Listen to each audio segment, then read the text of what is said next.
Donc bonjour et bienvenue à tous. Donc dans cette première vidéo qui va servir d'énoncé de laboratoire, je vais vous guider dans la modélisation d'une transmission qui va être très semblable à celle que vous utiliserez pour la propulsion de votre véhicule 4x4 et qui sera facilement configurable donc pour s'adapter à vos choix de conception. Par la suite, dans une seconde vidéo, on fera l'assemblage et la mise en plan de cette transmission dans SolidWorks et finalement, vous la fabriquerez et l'assemblerez physiquement en atelier. Le modèle que vous allez réaliser ici, il sera le point de départ de votre conception de prototype que vous pourrez par la suite améliorer et configurer comme vous le voulez. Une des particularités de cette transmission et de ce projet en général, c'est que la fabrication va être principalement réalisée par découpe laser avec la technique d'assemblage de type T-Nut, donc qui est présentée ici, et qui permet d'assembler rapidement et solidement deux plaques faisant un angle de 90 degrés avec une vis et un écrou. Cette technique nécessite beaucoup moins de temps par rapport à une fabrication par usinage ou de l'impression 3D par exemple. Disons qu'en environ 1 heure, vous aurez fait la découpe complète de toutes les pièces de votre véhicule et de votre lance frisbee. Ce laboratoire va également nous donner la chance de voir une technique de modélisation qui va permettre de lier de façon intelligente la géométrie de plusieurs pièces entre elles, mais sans créer de dépendance entre plusieurs fichiers. Je vous présenterai également comment utiliser la bibliothèque de conception de SolidWorks et quelques autres astuces pour améliorer votre productivité en CAO. J'assume ici que vous avez déjà suivi le cours de dessin technique TCH 007 de la session d'automne ou que vous possédez une expérience équivalente en SolidWorks. Donc assez parlé, on va se diriger vers SolidWorks, mais avant de commencer la modélisation de la transmission, on va réaliser la création de blocs qui sont en fait des esquisses qu'on placera dans la librairie de conception et qu'on pourra rapidement employer pour réaliser des découpes qui vont correspondre aux attaches de type T-Nut qu'on aura à utiliser plusieurs dizaines de fois dans ce projet. On va donc créer une pièce en millimètres. J'utilise ici le gabarit du cours de dessin TCH 007 qui est disponible sur les ordinateurs de l'ETS ou que vous pouvez également downloader depuis Moodle. Mais l'important ici, c'est surtout que la pièce soit en millimètres. Je crée une esquisse sur le plan de face sur laquelle je vais dessiner la croix qui correspond ici au logement de la vis et de l'écrou. Pour référence, j'ai mis dans la description de cette vidéo la référence McMaster des vis et des écrous utilisés dans ce projet. Donc une vis 440 où 4 correspond au diamètre et 40 au nombre de filets au pouce, d'une longueur de 1/2 pouce et un écrou numéro 4 qui va avec. Donc les dimensions de la vis et de l'écrou sont données sur les plans ici disponibles depuis le site de McMaster. J'ai déjà fait le téléchargement des fichiers 3D liés à ces pièces depuis le site de McMaster et on les utilisera plus tard lors de l'assemblage après la modélisation. Donc je vois ici que la vis a un diamètre de 0,112 pouces et une longueur d'1/2 pouce et que l'écrou a une distance entre ses faces parallèles de 1/4 de pouce et une épaisseur de 3/32 de pouce. Donc j'esquisse un rectangle comme ceci avec des lignes de construction à partir des points milieux et je cote la hauteur à 0,5 pouces moins 2,85 mm qui va correspondre à l'épaisseur de la plaque.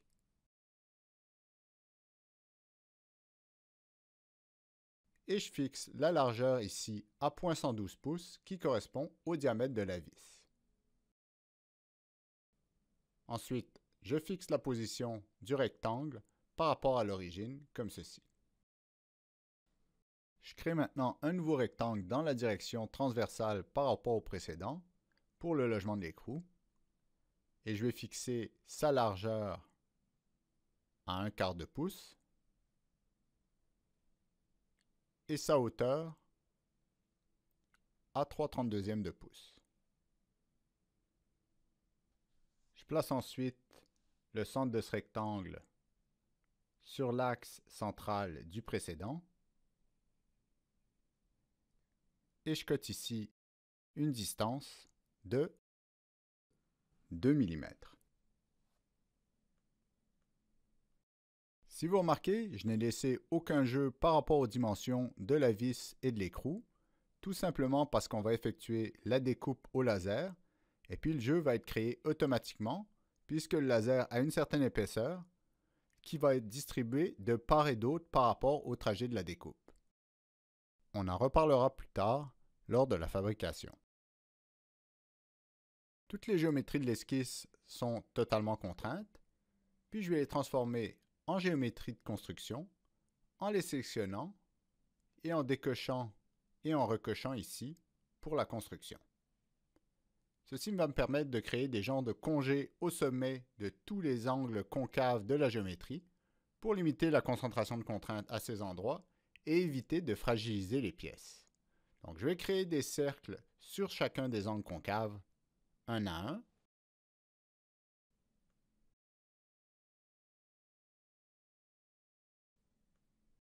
Après, je sélectionne tous les cercles.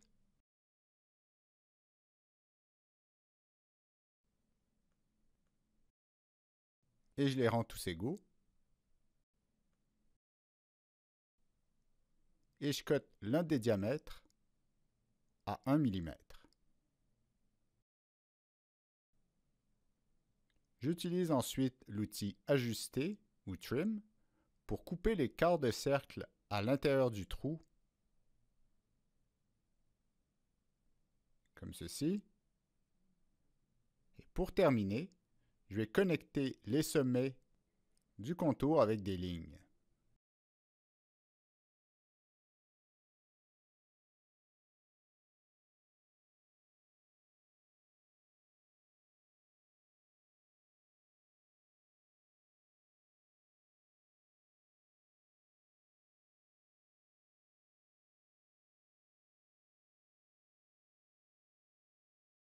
Donc au final, on obtient le trou pour le logement de la vis et de l'écrou. On va en plus ajouter sur cette esquisse la géométrie des dents qui viennent s'insérer dans des rainures pour consolider l'assemblage. Je vais créer un rectangle dont je fixe la largeur à 9 mm et la hauteur qui correspond à l'épaisseur des plaques d'acrylique, donc à 2,85 mm. Ensuite, je cote sa position horizontale par rapport à l'origine à 5 mm.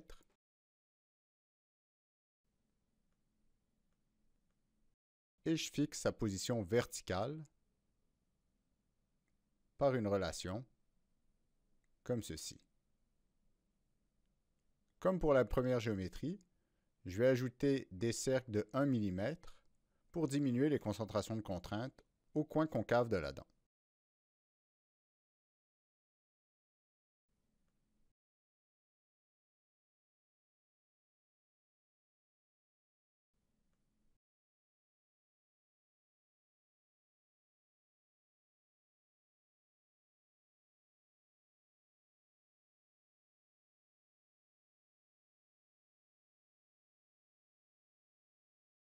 Je vais finir par symétriser cette dent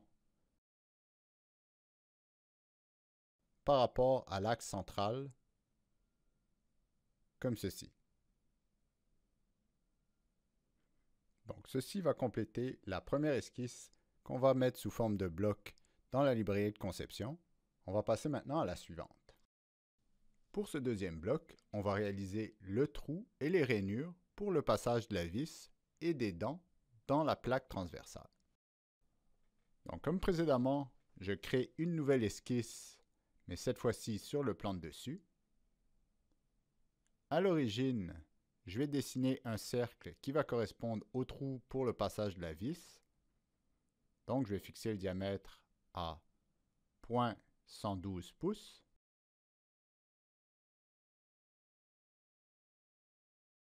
Ensuite, je vais dessiner la fente pour accueillir la dent. Donc je commence par faire un rectangle de 9 mm de large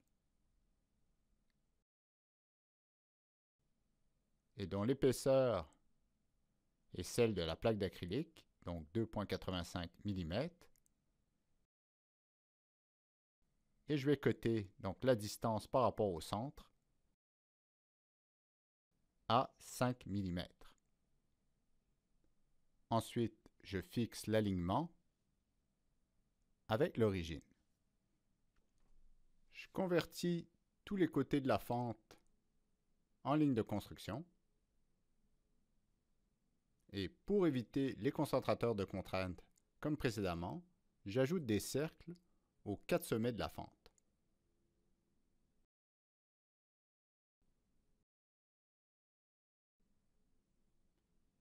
Ensuite, je les rends égaux.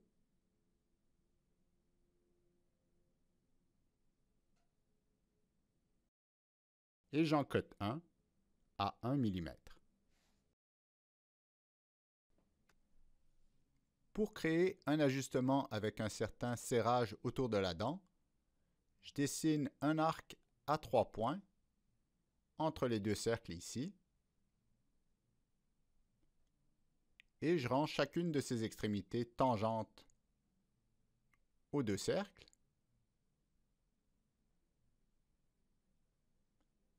Et je fixe une distance d'interférence ici à 0,15 mm pour obtenir un serrage. Je vous rappelle que pour coter une distance du côté d'un arc plutôt que par son centre, il faut appuyer sur la touche majuscule lorsque vous sélectionnez l'arc pour la cote.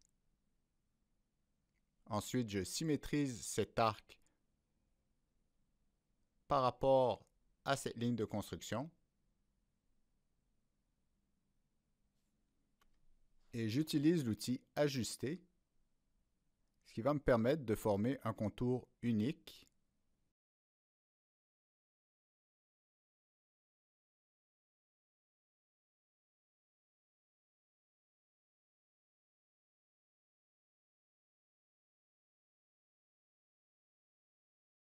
Que je complète avec des lignes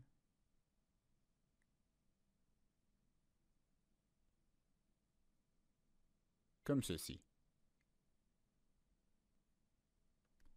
J'ajoute un axe de construction vertical à l'origine et ça va me permettre de symétriser donc la rainure de gauche de l'autre côté du trou.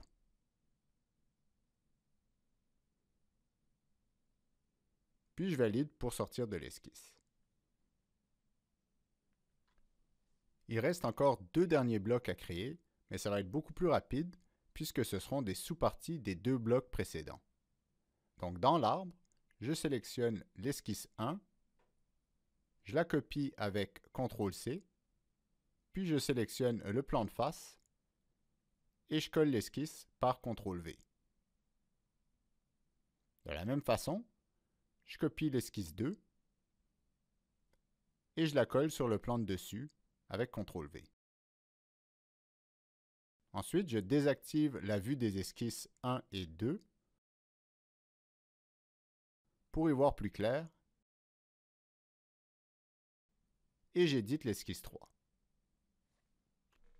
Mon but ici, c'est d'isoler la partie de l'esquisse qui correspond à une dent unique. Donc, je vais supprimer toute cette partie de l'esquisse.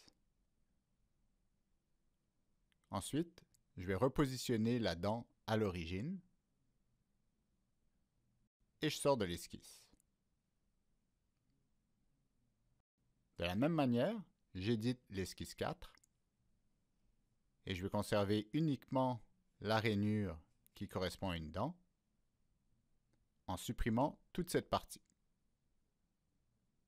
Je la repositionne à l'origine comme ceci et je sors de l'esquisse. Je suis maintenant prêt à créer mes blocs dans la bibliothèque de conception. Donc pour organiser un peu mon travail, je vais tout d'abord créer un nouveau dossier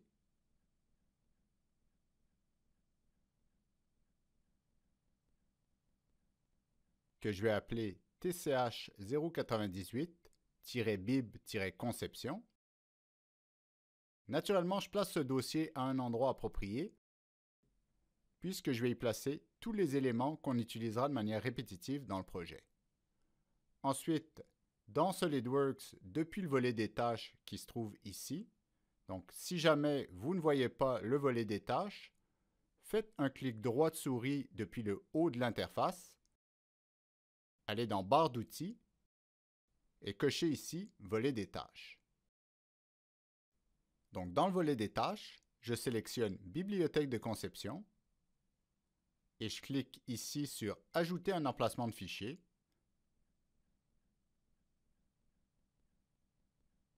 Et je sélectionne le dossier que je viens de créer.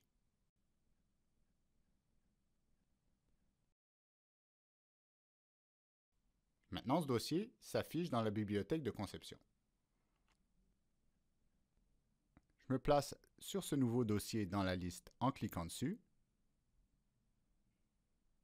Ensuite, depuis l'arbre de création, je viens faire glisser l'esquisse 1 comme ceci, jusque dans le dossier. Une nouvelle fenêtre s'ouvre pour sauvegarder le bloc. Ici, je peux donner le nom de ce bloc. Donc, je vais l'appeler T-Note 4L05-1. On voit ici l'extension SLD-BLK qui correspond donc à un bloc de SolidWorks. Je peux également lui donner une description, mais je ne le ferai pas. Et je valide. Ce bloc va pouvoir maintenant être inséré dans n'importe quelle esquisse. Donc, je vais répéter ces opérations pour les 3 autres blocs pour les sauvegarder dans la bibliothèque de conception. Donc, je glisse l'esquisse 2. Je vais la nommer T-Note 4L05-2.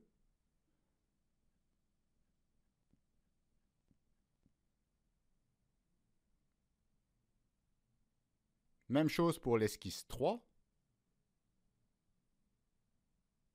Donc, on va l'appeler dans-1.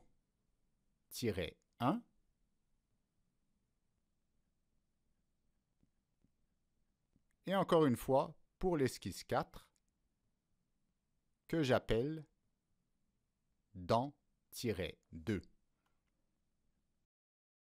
Pour démontrer comment insérer ces blocs, eh bien, c'est le geste inverse de la création. Mais pour être capable de le démontrer, je dois absolument avoir une esquisse ouverte. Donc, ensuite, depuis la bibliothèque de conception, je glisse le bloc dans l'esquisse, comme ceci. Ensuite, à chaque fois que je clique, je vais déposer un bloc.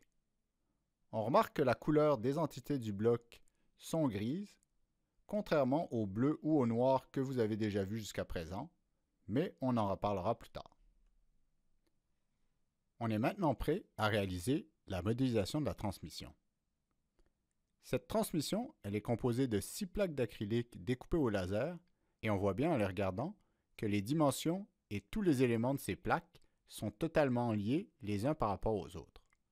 Donc, pour faciliter ces liens entre toutes les pièces, au lieu de créer des pièces dans des fichiers individuels et de les combiner dans un assemblage, comme on vous l'a démontré dans le cours de dessin, on va ici créer toutes les pièces dans un même et unique fichier pièces en tant que corps volumiques séparés. Donc ces corps volumiques seront totalement liés les uns aux autres, mais il n'y aura aucune dépendance entre des fichiers, ce qui en général a tendance à rendre les modèles très fragiles. Je vous présente ici rapidement un schéma de la transmission. On a au départ l'axe moteur sur lequel est monté un pignon qu'on va nommer engrenage 1. Ce pignon est connecté à un engrenage qu'on va appeler engrenage 2 et ils sont séparés d'une distance entre axes qu'on appelle C1. L'engrenage 2 est un engrenage composé, il est donc solidaire à un engrenage qu'on va appeler l'engrenage 3 et finalement l'engrenage 3 est couplé à l'engrenage 4 avec une distance entre axes C2. La transmission qu'on va réaliser ici dans SolidWorks, elle va être complètement configurable. Ça veut dire que la taille des engrenages et donc le ratio de transmission pourra être facilement modifié. Pour ce laboratoire, en fonction de votre numéro d'équipe, vous aurez une transmission de ratio différent à réaliser. Donc pour les équipes paires, vous aurez donc une transmission au ratio de 11.2 à réaliser. Et pour les équipes impaires, vous aurez une transmission au ratio de 19.2 à réaliser. Mais dans le cadre de ce vidéo, je vais réaliser moi-même une transmission de 7.68, mais naturellement, à la fin, vous n'aurez qu'à changer le nombre de dents des divers engrenages pour réaliser votre propre ratio. Pour débuter, je crée un nouveau fichier pièces SolidWorks au format TCH007. Puis ensuite, pour rendre votre modèle configurable et pour l'organiser, on va commencer par créer des variables que l'on va utiliser pour dimensionner le modèle et ça va vous permettre de le modifier facilement. Pour insérer des variables ou des équations, je ne sais pas si vous l'avez déjà vu dans le cadre du cours de dessin, on va ici dans l'onglet Outils, puis on clique sur Équations. Dans le cadre de cette vidéo, je vais vous donner les noms des variables. Votre travail sera de compléter la valeur par les équations correspondantes que vous avez vues dans le cours sur les engrenages et les transmissions. Je commence ici par M, donc le module des engrenages. Je vais fixer la valeur à 0.5 parce que tous les engrenages du projet auront ce module. Et dans les commentaires, je peux ajouter ici module. Ensuite, on définit le nombre de dents des engrenages. Donc, on va commencer par l'engrenage 1, donc N1, donc l'engrenage qui est sur le moteur. Lui, il a 10 dents. Ensuite, N2, 16 dents. N3, 10 dents. N4, 48 dents. Donc ça suit le schéma que je vous ai présenté un peu plus tôt. Donc le ratio complet de la transmission, donc c'est bien 16 sur 10 multiplié par 48 sur 10, donc 7.68. On va maintenant rentrer les diamètres primitifs de ces engrenages, donc qui sont donnés par des relations qu'on a vues en cours. Donc pour cette première équation, je vais vous donner l'expression pour vous démontrer la façon de les entrer dans SolidWorks. Et ensuite, ce sera à vous de réaliser les suivantes. Donc on sait que le diamètre primitif est égal au module de l'engrenage multiplié par le nombre de dents. Donc pour l'engrenage 1, on a donc ici D1 qui va être égal à M, le module, multiplié par N1, donc le nombre de dents de l'engrenage 1. On voit ici qu'il faut absolument que les valeurs des variables soient entre guillemets comme ceci. Je vous présente ici la liste complète des variables que vous avez à entrer pour cette modélisation. Donc, mettez la vidéo sur pause, entrez toutes ces variables dans votre modèle et on se retrouve ensuite une fois que vous aurez réalisé ce travail.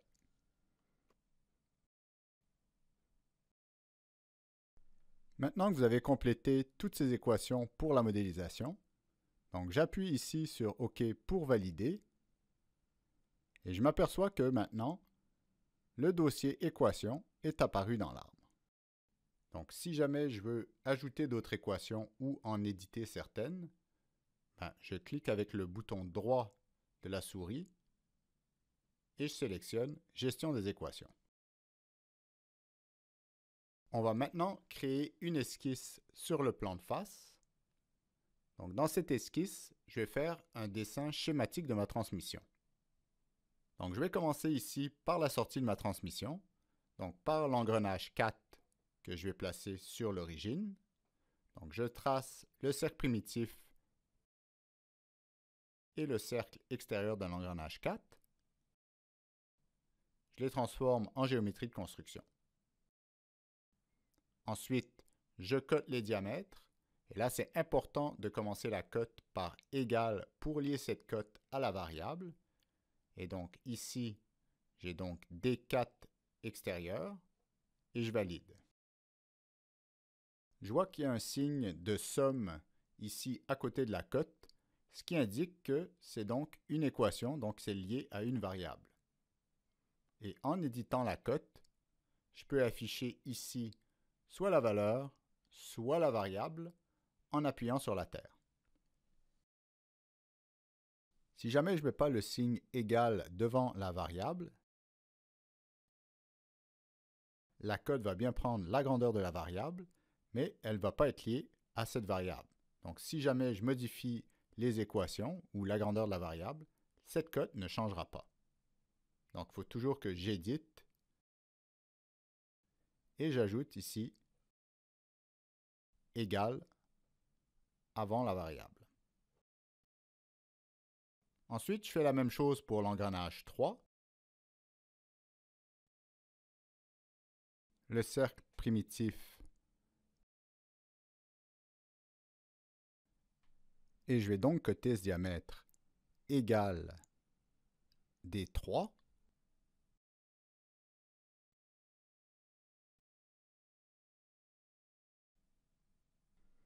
Et je rends ce cercle horizontal par rapport à l'origine.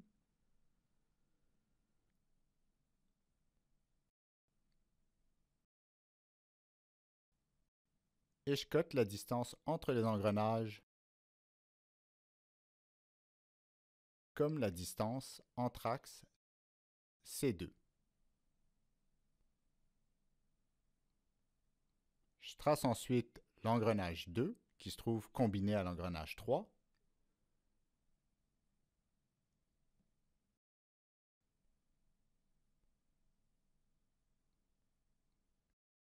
Et je le cote égal à D2.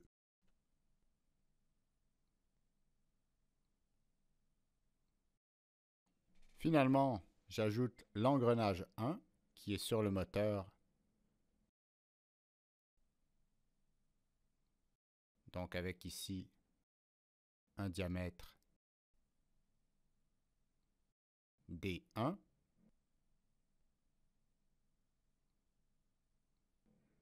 Et je fixe sa position horizontale par rapport aux autres engrenages.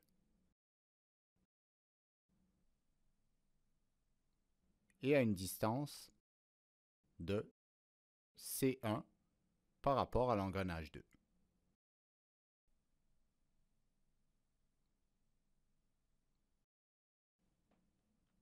Si vous avez correctement rentré vos équations, vous devriez avoir que les cercles primitifs entre les engrenages 1 et 2 sont tangents et la même chose entre les engrenages 3 et 4. On va maintenant esquisser la forme du moteur à partir de la fiche technique ici. Donc on va juste faire la forme extérieure pour dimensionner la transmission et éviter les interférences.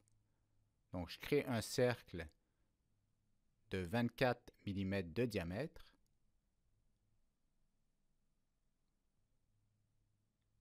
Ensuite, j'inclus un rectangle à l'intérieur.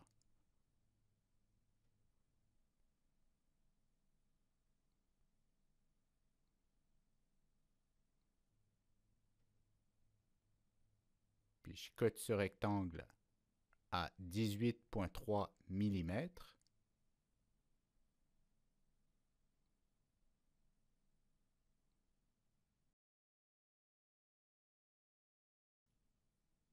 Ensuite, je viens ajuster ici les arcs.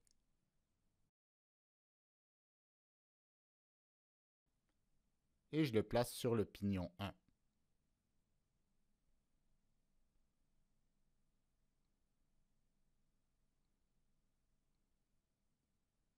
Donc, je sors de l'esquisse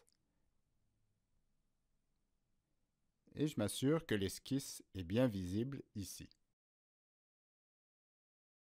Je vais réaliser une nouvelle esquisse, encore une fois sur le plan de face.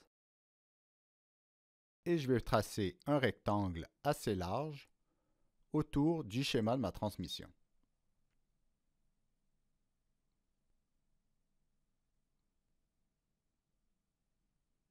Ensuite, en ligne de construction, je viens faire un cadre en forme de U à l'intérieur et qui va correspondre au bord des plaques de gauche, du bas et de droite de la transmission. Je cote ensuite la distance entre ces lignes et le schéma. Et je rends ça égal à la variable jeu. Ici, entre le bas du moteur et la ligne horizontale, donc il faut appuyer sur majuscule pour coter à partir de l'arc. Et je fixe ça également à jeu. Et à droite, toujours en appuyant sur la touche majuscule, du diamètre extérieur de l'engrenage 4 jusqu'au bord ici, je cote ça également égal à jeu. En haut, par contre, je vais coter ici comme étant égal à la variable marge.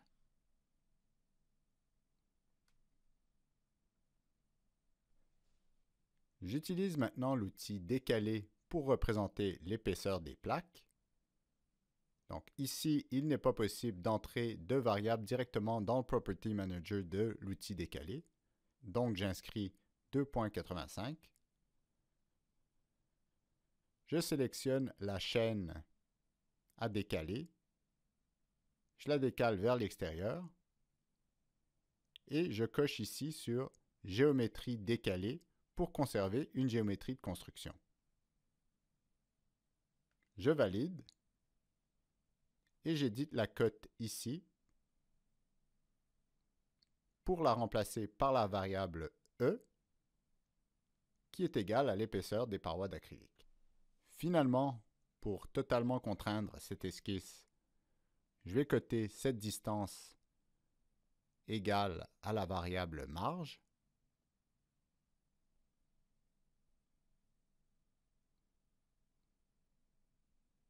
Et la même chose pour celle-ci.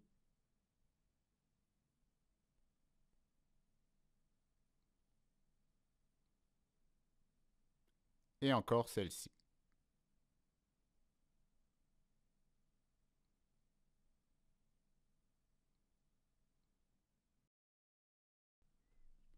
Je vais maintenant extruder cette esquisse sur une distance borgne égale à la variable E, donc l'épaisseur de la plaque d'acrylique. Je valide.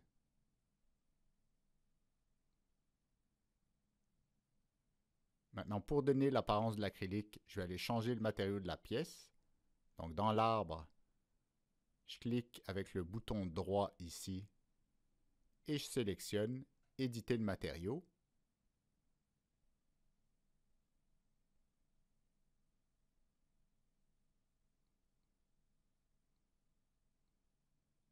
Et parmi la liste des plastiques, je sélectionne ici « Acrylique » et j'applique. Je réalise maintenant des congés de 2 mm aux quatre coins de la plaque.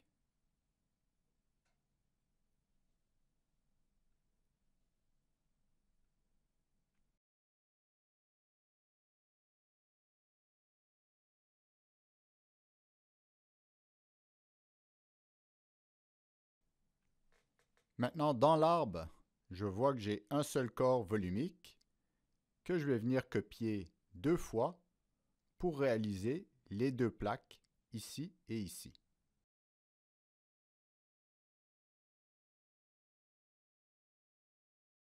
Donc, pour utiliser l'outil copier, je viens dans la recherche de fonctions de SolidWorks et je tape copier.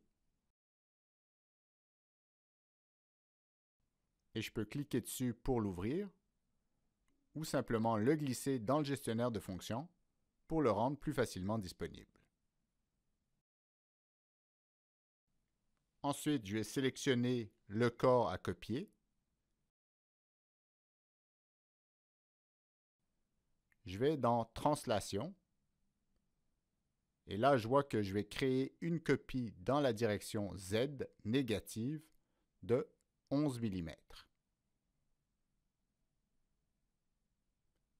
Je recommence et cette fois, je vais copier la dernière copie en effectuant encore une translation en Z négatif, mais cette fois-ci de 29,85 mm. Donc la longueur du moteur plus l'épaisseur de la plaque d'acrylique. Maintenant, dans l'arbre, je constate que j'ai 3 corps volumiques indépendants. Je vais ensuite faire un enlèvement de matière dans la plaque du milieu. Donc, je commence par rendre cette esquisse visible. Ensuite, je crée une nouvelle esquisse sur cette face. Et je crée un rectangle aux dimensions du rectangle en ligne de construction ici. Ensuite, j'applique l'enlèvement de matière. Pour la condition de fin, je mets à travers tout. Mais attention, en bas, dans la zone d'action, je sélectionne la plaque du milieu ici pour que ce soit le seul corps affecté par la fonction. Ensuite, je coche ici « Basculer le côté pour enlever de la matière », ce qui va permettre d'enlever de la matière à l'extérieur de l'esquisse plutôt qu'à l'intérieur, comme c'est fait habituellement. Je valide. Pour la suite, je crée une nouvelle esquisse sur cette face. Je trace le rectangle suivant.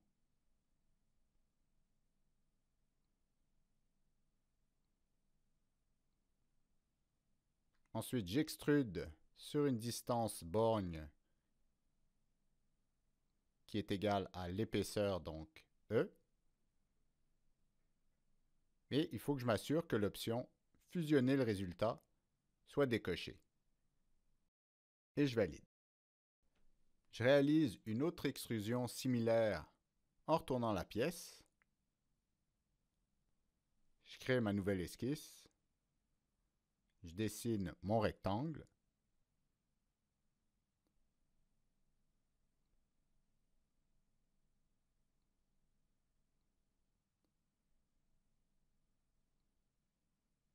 Et j'extrude encore une fois sur une distance de E.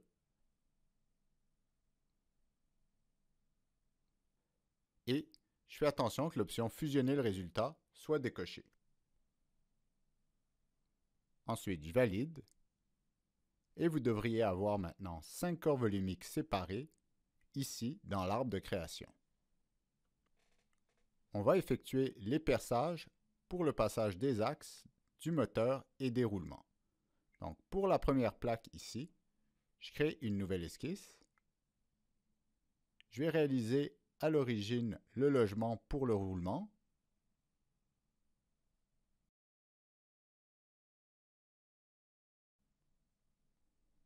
Et je le cote avec la variable DIA-ROUL. Je fais ensuite le cercle qui correspond au trou pour le passage de l'axe. Et je le cote DIA-axe.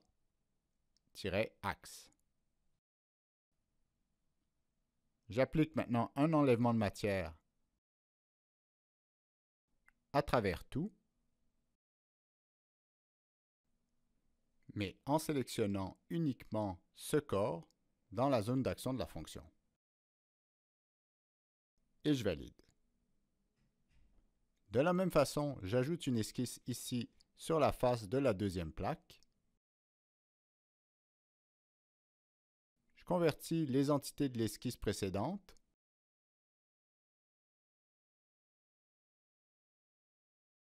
Et j'ajoute un trou circulaire pour le passage de l'avant du moteur.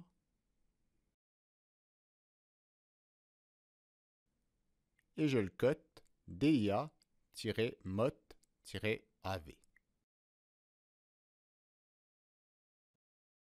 J'applique un enlèvement de matière à travers tout, toujours en m'assurant de ne l'appliquer uniquement que sur la plaque du milieu.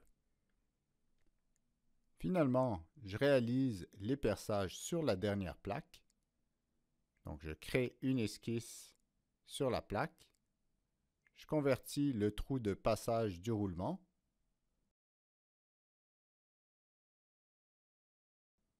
Et je dessine le trou de passage de l'arrière du moteur.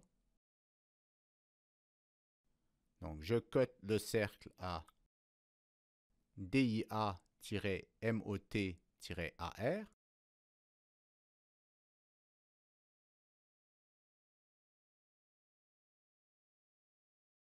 Et j'ajoute une ligne verticale ici.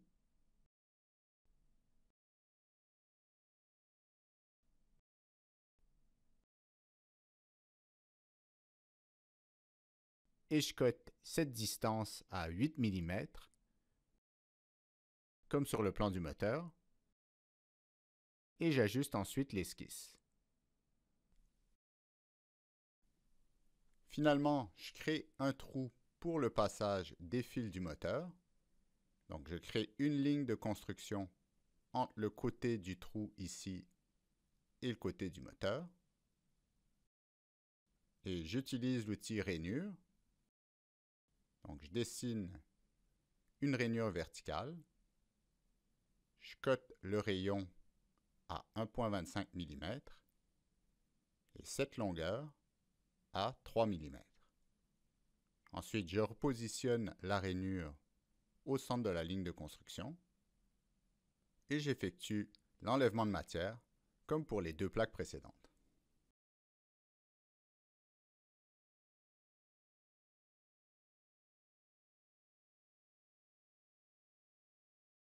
On va maintenant créer le système d'attache par T-nut et dents en utilisant les blocs qu'on a créés au début de ce travail. Donc, on commence par la plaque du dessous. Je déroule dans l'arbre corps volumique. Ensuite, je sélectionne la plaque. Et pour y voir plus clair, dans l'arbre avec un clic droit de la souris, je sélectionne ici Isoler. Ensuite, je crée une nouvelle esquisse.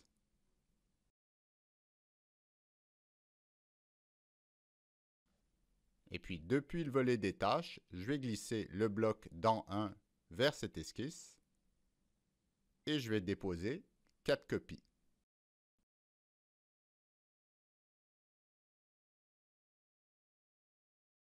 La géométrie de ces blocs est totalement contrainte. Il reste simplement à définir leur position et leur orientation. Pour fixer leur position, je rends coïncident le point ici de chaque bloc au centre de chaque côté de la plaque. À chaque fois, je m'assure que une relation d'esquisse est bien ajoutée.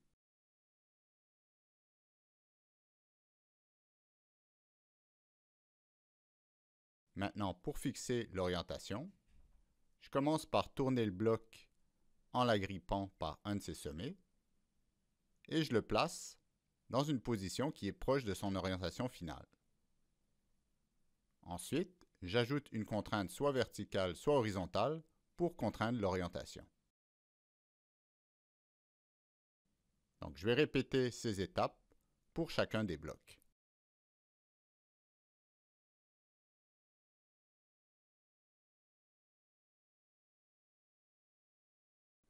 Mes blocs et mon esquisse sont maintenant totalement contraints et éventuellement, au besoin, je peux venir éditer les blocs simplement en cliquant dessus. Je vois ici que je peux changer l'échelle du bloc et je peux même éditer sa géométrie en cliquant ici. Mais dans le cas ici, on ne touchera pas à ça. On va extruder cette esquisse maintenant pour ajouter les dents à la plaque. Donc j'extrude l'esquisse. Je fixe la distance d'extrusion à borgne et égale à E. Dans les contours sélectionnés, je vais choisir les 4 rectangles.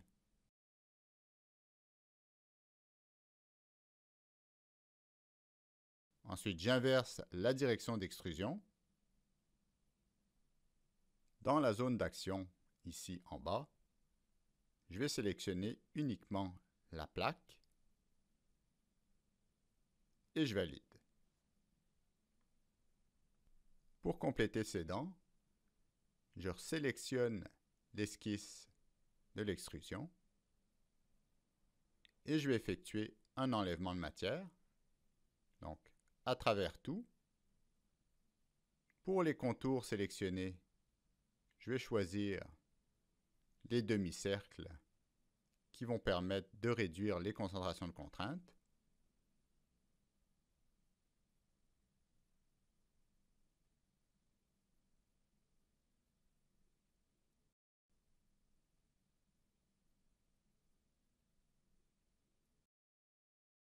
Et dans la zone d'action de la fonction, encore une fois, je vais uniquement sélectionner la plaque actuelle. Encore une fois, je valide. Et je vois que j'ai bien créé les 4 dents rapidement avec des blocs. Je quitte le mode isolé et je vais effectuer un travail similaire sur la plaque verticale du milieu. Donc j'isole cette plaque. Ensuite, je crée une esquisse. Je glisse ensuite le bloc de dents et j'en fais 3 copies. Je fixe cette dent au milieu du côté en bas ici. Mais pour les 2 autres dents, je ne vais pas les fixer au milieu de la face. Donc je vais mettre une cote à la place. Donc je vais fixer ce point du bloc à ce côté. La même chose de l'autre côté. Ensuite, je vais pivoter le bloc.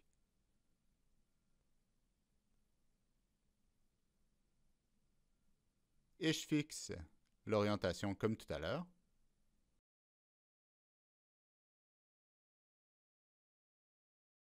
Je cote la distance de ce côté de la dent jusqu'au haut de la plaque à 2,5 mm.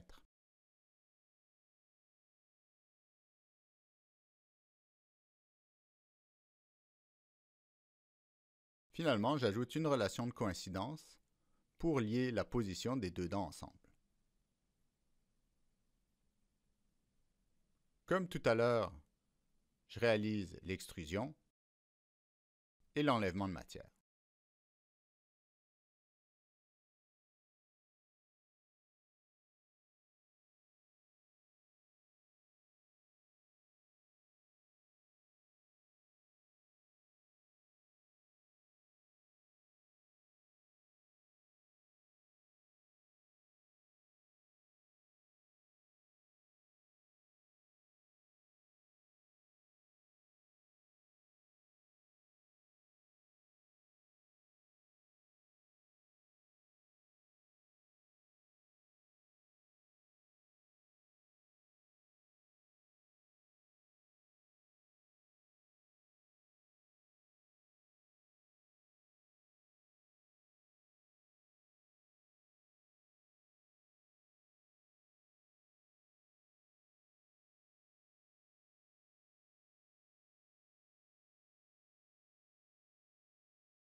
Je quitte le mode isolé et on va poursuivre la modélisation en créant les attaches T-Nut sur la plaque du côté gauche. Donc ça va être très similaire à ce qu'on vient de faire. Donc je commence par isoler la plaque. Je crée une esquisse. Et puis depuis la bibliothèque de conception, j'insère le bloc T-Nut 1 en 2 copies. Je repositionne ensuite ces blocs pour que ce point soit au milieu des côtés verticaux.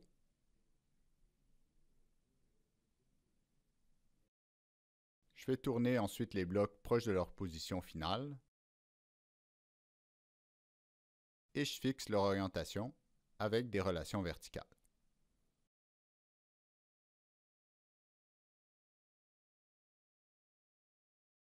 Je quitte maintenant le mode isolé.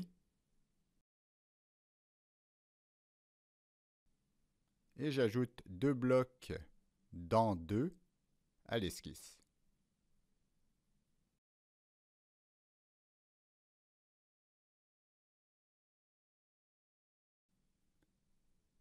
Je repère avec des lignes de construction le centre de la position de ces dents,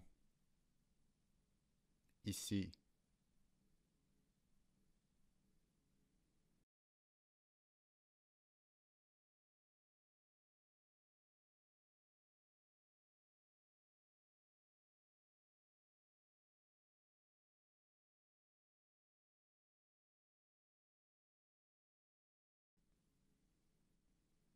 Et ici. Je fixe ensuite la position des blocs aux lignes de construction. Et je fixe l'orientation des blocs.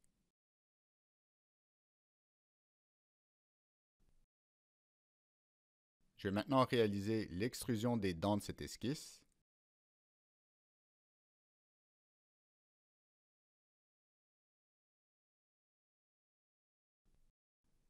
Donc je crée une extrusion borne d'une distance égale à E.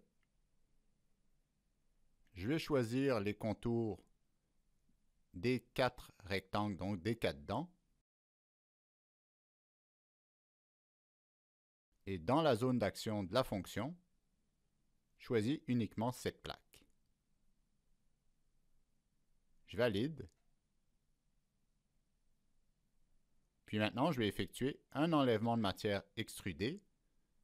Donc, je resélectionne l'esquisse. Je fais mon enlèvement de matière. Donc, à travers tout. Et là, je vais sélectionner mes 12 contours.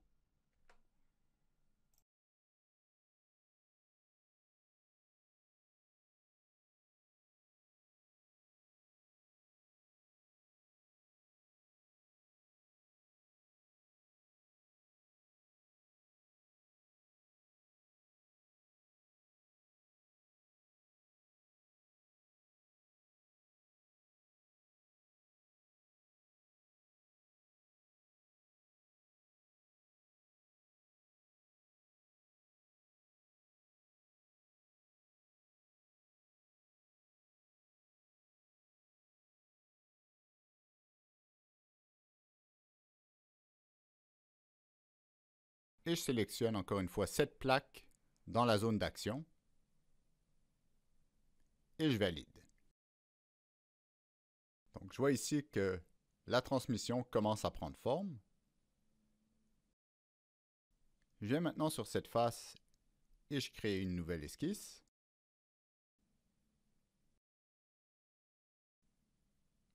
Comme précédemment, je rends la plaque invisible. Et je vais ajouter un bloc T-Note 2 et un bloc dans 2.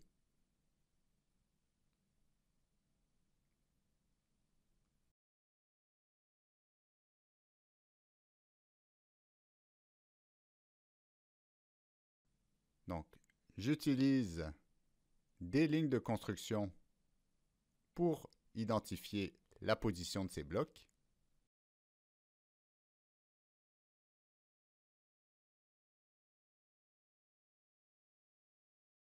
Donc, je viens fixer les blocs au centre de ces lignes de construction.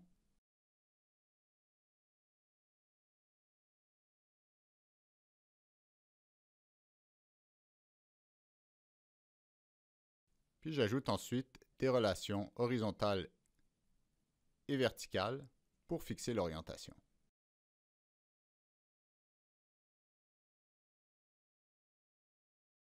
Je crée une symétrie du bloc T-Note 2 par rapport à l'axe de construction ici. Je réactive la visibilité de cette plaque.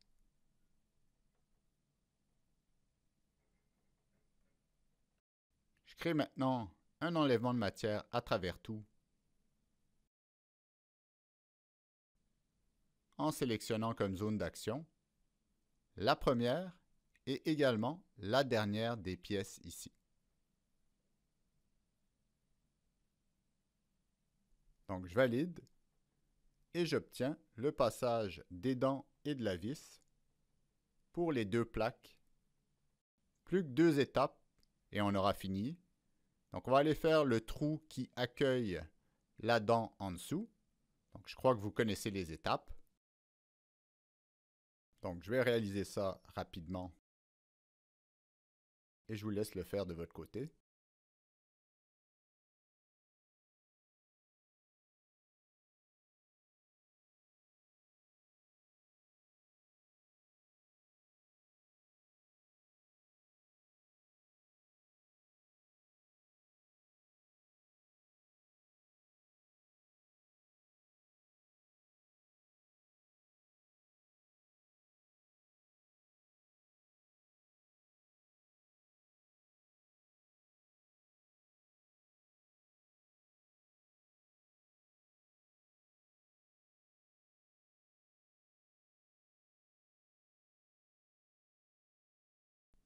Donc la dernière étape pour finir cette modélisation, c'est qu'on va symétriser donc la plaque gauche ici vers le côté droit. Donc pour faire ça, j'ai besoin d'un plan de référence. Donc je viens ici dans Géométrie de référence, je sélectionne Plan. Ensuite, je vais sélectionner cette surface et cette surface pour créer un plan milieu entre ces deux surfaces. J'active ensuite la fonction de symétrie et je choisis le corps à symétriser.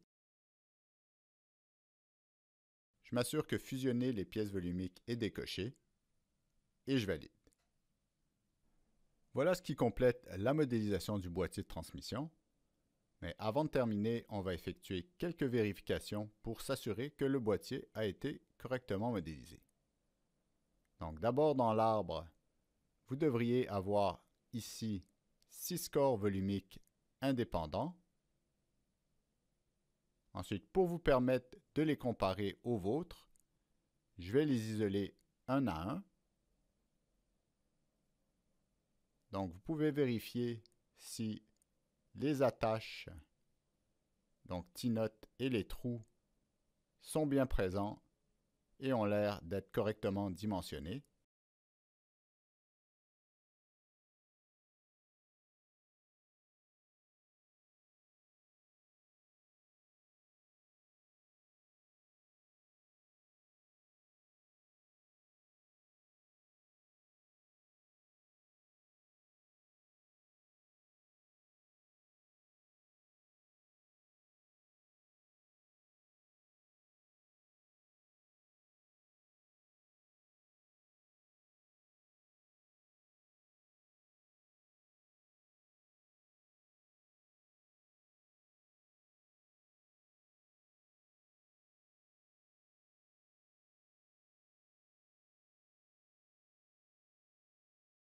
Donc si tout semble correct, voilà ce qui termine cette vidéo.